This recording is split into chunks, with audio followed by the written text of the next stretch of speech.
Good afternoon. Thank you, Moshe, Sev, Pedro, and Luis for the invitation to come to Barcelona. Before I begin, I would like to say Alan DeCherney, who was my professor of obstetrics and gynecology, spoke about innovation. And I want to tell you, he began by saying that creativity stands from looking where everybody else has looked and seeing what nobody else has seen.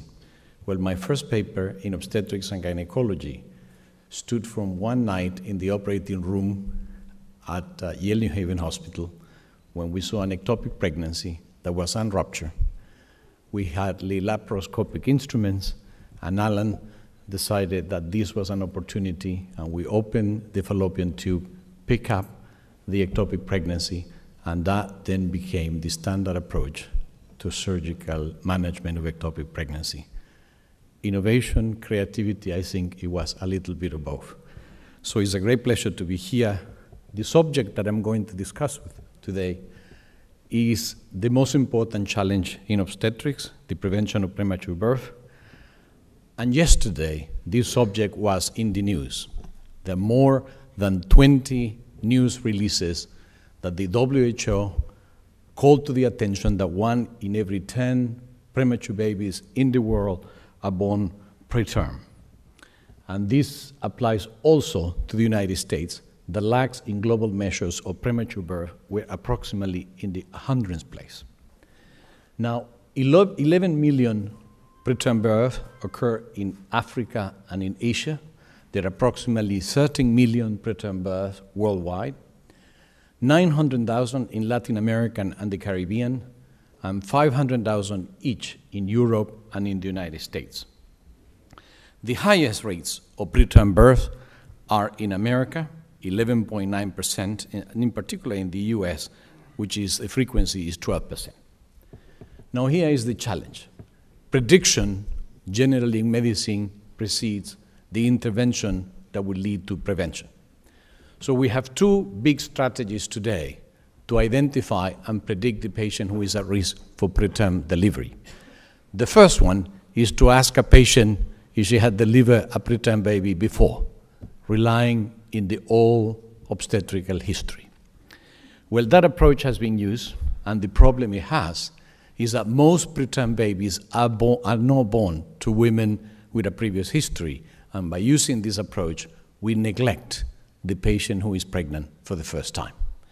Yet, using that approach, there was this publication in the New England Journal of Medicine in which women with a history of previous preterm births were randomized to 17-alpha-hydroxyprogesterone caproate or placebo. There was a significant reduction in the rate of preterm birth, defined as less than 37 weeks of gestation, and this has been considered an advance towards the reduction of preterm birth. Now, two caveats that are important. First, the FDA analyzed this data and identified what is a potential safety signal. Is something that is rarely spoken about, but is illustrated in this slide. And as you can see, patients who took 17-alpha-hydroxyprogesterone caprate in the red color had a higher rate of fetal death and miscarriages than patients who were randomized to placebo. This is a non-significant difference, but is an observation that was made by the FDA, identified as a potential safety signal, and subsequently in a randomized clinical trial of triplet gestation that were allocated to 17-alpha-hydroxyprogesterone caprate or placebo, the rate of perinatal death was also higher. Not observed in every trial, but something to think about. Here is the approval by the FDA of that drug, approval under particular circumstances, and it is important that the package insert of this medication say that there is evidence of a numerical increase in the rate of miscarriage, stillbirth, admissions for premature labor, preeclampsia, gestational hypertension. And the the American College of Obstetrics and Gynecology issued this warning last year that when you're going to prescribe this medication, it is important that you discuss with the patient and provide informed consent and discuss the potential complications of the administration of this medication. Now, the approval of the FDA is not a blanket approval, is conditional to a second trial, and this second trial is in progress, is expected to be completed in 2009 or so, was begun and is completed in 2013, and this is the trial. The trial is in progress, and we'll see if the trial can be completed and the results can be replicated. But the FDA is in a position to reconsider the approval of this medication for the prevention of preterm birth, pending the results of the second trial. Now, the second strategy, where I believe this is the most rational strategy, is identifying patients at risk for preterm delivery because they have a short cervix. And here is the evidence that cervical length predicts preterm delivery. Here we have a short cervix, 36 millimeters, and here a patient with a short cervix, 14 millimeters. Well, that patient with a cervix of less than 14 millimeters or 15 has a 50% chance of delivering a preterm baby at less than 33 weeks of gestation. Not only that, by work done by the Fetal Medicine Foundation under the leadership of Kypros Nicolaides, has indicated that we can actually estimate the individual risk for preterm delivery by taking maternal characteristics. Now, this is the remarkable consistency of all studies. The first one on the upper left was done by Frank Anderson at the University of Michigan, and the red line says that the shorter the cervix, the greater the risk of preterm delivery. The second study, done in the United States, the same graph. The third study, the Fetal Medicine Foundation, and the fourth study, our own study, at Wayne State University and the Perinatology Research Branch. And the message is simple. The shorter the cervix, the greater the risk of preterm delivery. Now, why would a patient have a short cervix? Well, there are many causes. There may be cervical disease, but the other possibility is that there is a suspension of progesterone action, and a suspension of progesterone action predisposes to cervical ripening. So here we have progesterone, and how do we test the effect or the hypothesis that a suspension of progesterone action will predispose to preterm birth? Well, this has been tried using two approaches. One is RU486, that is a progesterone receptor antagonist, and the other one, onapristone, that is a more specific progesterone receptor antagonist. These experiments were performed by Christos Schwalitz, who is here in the audience. But this is a randomized trial in humans, women in the third trimester. When they were given RU486, they ripened their cervix, and more than half went into labor in 48 hours. The same happens in the mid-trimester. The same happens in the first trimester. And also with onapristone, that is a selective progesterone receptor antagonist, animals that are treated with onapristone ripen their cervix dramatically after the administration. So here is a conceptual description of what happens during pregnancy. In the horizontal axis is gestational age. And the idea would be that the onset of premature labor occurs because in the red part of the graph, there is a suspension of progesterone action. So the idea that I'm going to discuss for the rest of the talk is that a short cervix may represent an untimely decline in progesterone action, not concentration, which may respond to treatment.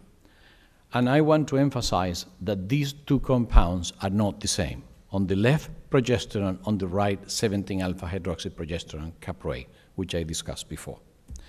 Now, the first study to illustrate the potential of progesterone was done by Kypros Nicolaides and the Fetal Medicine Foundation and published in the New England Journal of Medicine. What Kypros did is to screen 24,000 women who underwent measurement of the cervical length with transvaginal ultrasound. 417 patients had a cervical length of less than 15 millimeters. These patients were randomized to receive either progesterone or placebo.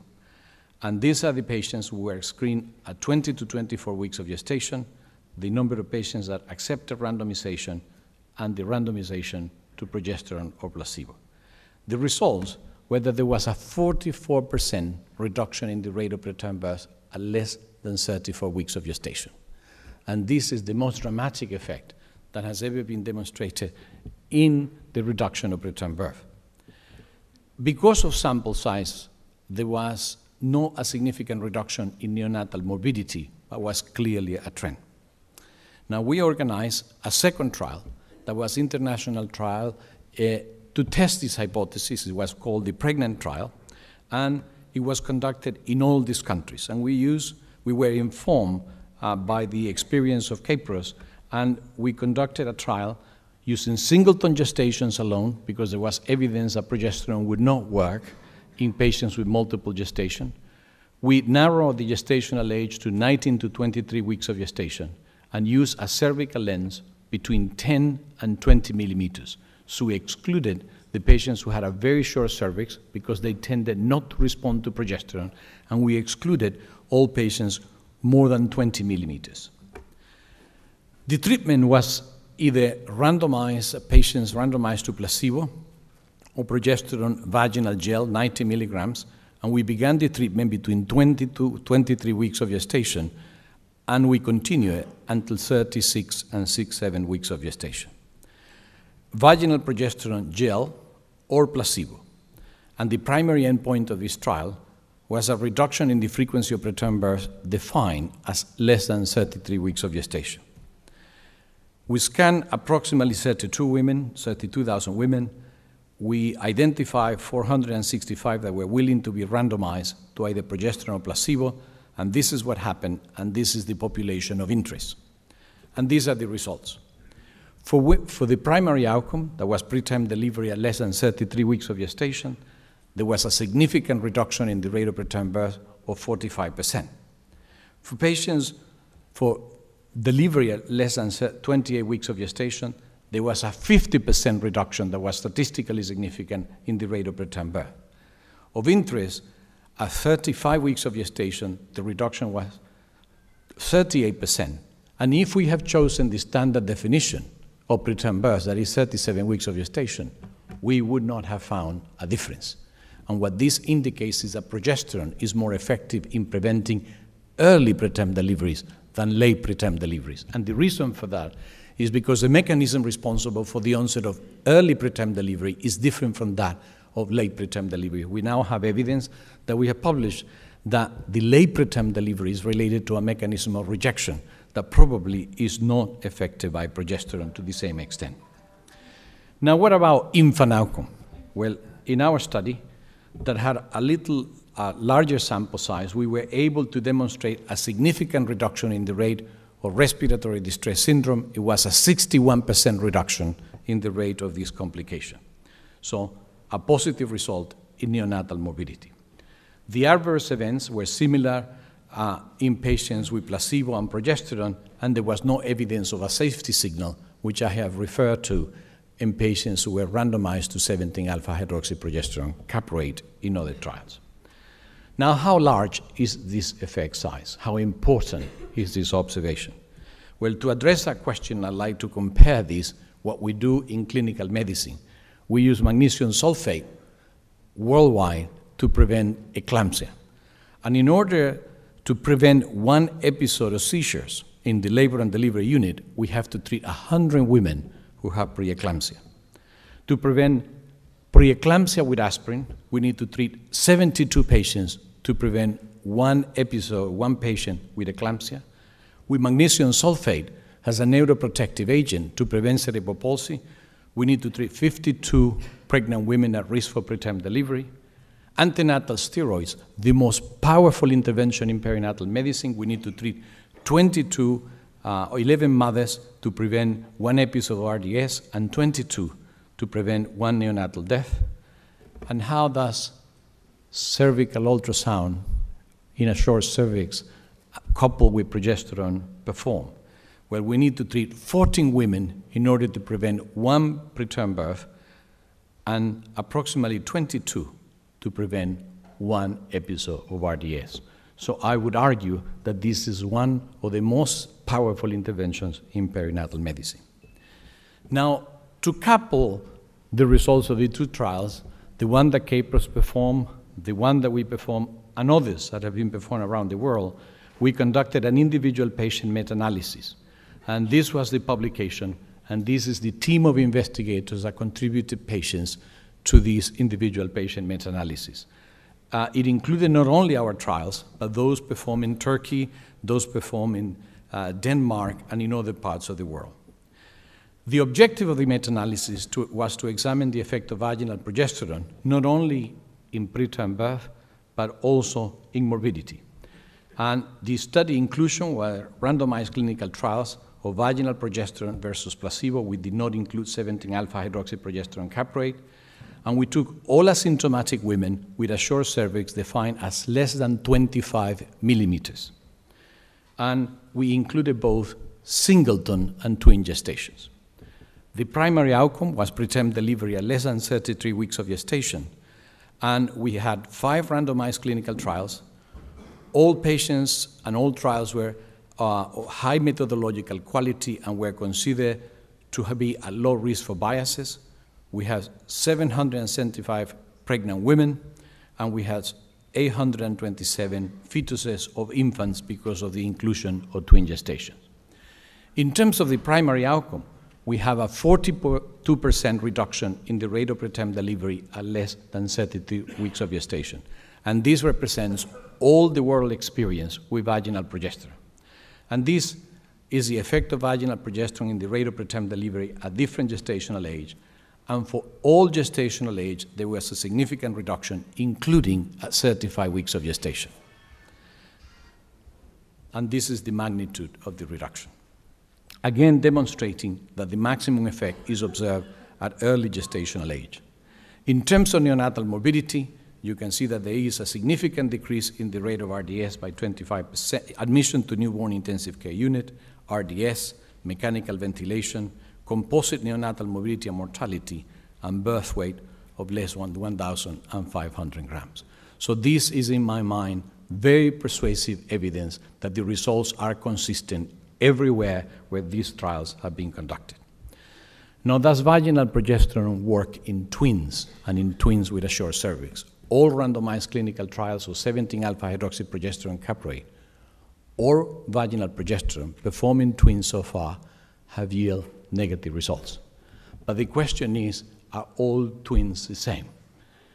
Do women with a twin gestation and a short cervix will benefit from vaginal progesterone? Well, this could not be examined with the individual trials, but with the individual patient meta-analysis, we were able to address that question. And here is the rate of preterm delivery. You can see that there is a decrease in the rate of preterm delivery. Actually, this is the rate of preterm delivery according to women having a history of preterm birth or not a history of preterm birth. And this is an important question because those who prefer to use 17-alpha-hydroxyprogesterone caprate argue that this is the drug that should be used in patients with a prior history. And as you can see in this slide, the P4 interaction is non-significant. So vaginal progesterone is effective in women with a short cervix with a history or without a history for preterm birth. Here are the results for neonatal morbidity, and you can see that here exactly vaginal progesterone reduces neonatal morbidity in patients with a history and those without a history of preterm birth. The p-value for interaction is not significant. Does the effect of vaginal progesterone vary as a function of cervical length? Because remember, Capro's trial was less than 15 millimeters, ours 10 to 20, and others included patients less than 25. So we had all this range, and our evidence suggests that vaginal progesterone is effective at less than 25 millimeters, and we could not demonstrate in this individual patient meta-analysis a difference which suggests that patients may benefit with a cervical length going all the way to 25. Now, the response of vaginal progesterone, does it vary according to the dose that is used in the different trials? And some have used 90 milligrams, 100 milligrams, or 200 milligrams. And here is the evidence that if we cluster the patients between 90 and 100 or between 200 milligrams, there is no difference at all in the rate of preterm delivery or the rate of complications. So the dose does not seem to be the crucial factor determining response. Now, before I went ahead of myself and asked the question in twin gestation. And the question is, does progesterone work in twin gestations with a short cervix? And here is the evidence that you see a 30% reduction in the rate of preterm birth. But if you look at the confidence intervals in the last box on your right, it overlapped with 1. And I think that that simply reflects the number of patients in the placebo and the control trial that are 29 and 23. But a 30% effect size is a very important one. In terms of neonatal morbidity, since these are twin gestations and you have 2 babies, you can see that there is a significant reduction in the rate of composite morbidity, suggesting that vaginal progesterone in patients with a short cervix have a potential beneficial effect, and I think that this needs to be tested in a primary randomized trial. So in conclusions, I think that there is compelling evidence that progesterone prevents preterm birth and neonatal morbidity and mortality in women with a short cervix, that vaginal progesterone is effective in preventing preterm birth and neonatal morbidity, both in women with a history and those without history, and we recommend that all women be screened to determine those who have a short cervix and then treated with vaginal progesterone. I believe that the evidence suggests that the treatment needs to begin in the second trimester, and we have begun in 20 weeks of gestation and continued to 36. There was no evidence that progesterone administration was associated with an excessive rate of maternal and neonatal complications, and the dose is not the crucial factor. Now, the implications for the healthcare system is that we can prevent a substantial number of preterm births. This is the data in the United States. We could prevent with a universal policy of screening approximately between 23 and 31,000 preterm births per year. In conclusions, universal cervical ultrasound and vaginal progesterone is a cost-effective strategy. It's estimated that cost savings are approximately $19 million per year per every 100,000 women screened. And considering that there is approximately 4 million pregnant women in the United States, this would represent approximately $500 to $700 million of cost savings to the United States. And this is the editorial of Stuart Campbell at the time of publication of our paper, suggesting that universal cervical length screening and vaginal progesterone prevent preterm birth, reduces neonatal morbidity, and is cost-saving, and doing nothing is no longer an option. Now, to end, I think being in Barcelona and being the developments that occur in the last 3 weeks, I could not conclude this talk without referring to the use of the cervical pessary and the randomized clinical trial published in The Lancet, also in women with a short cervix. And the group from the Autónoma University of Barcelona, with Maria Goya, Luis Cabero, Elena Carreras, and the rest of the collaborators, reported the results of this trial, in which the Arabian pessary was used in women with a cervical length of less than 25 millimeters, in patients with or without a history of preterm birth. And these are the results. There was a significant reduction in the rate of preterm birth with this simple intervention, and this occurred through a broad range of gestational ages, and there was also a reduction in the rate of some neonatal complications, and in particular RDS. Very interesting results because the effect size is very substantial. So now we have the patient with a short cervix who is at risk for preterm delivery, and the potential interventions, vaginal progesterone, for which I think that the evidence is compelling, cervical cerclage in patients with a previous history, and we have this simple mechanical intervention, a cervical pessary, that I believe needs to be further tested, but is very encouraging for the prevention of preterm birth. So with that, I'd like to thank my collaborators who participated both in the randomized clinical trials and in the individual patient meta-analysis, and the organizers for the opportunity to share this data with you. Thank you very much for your attention.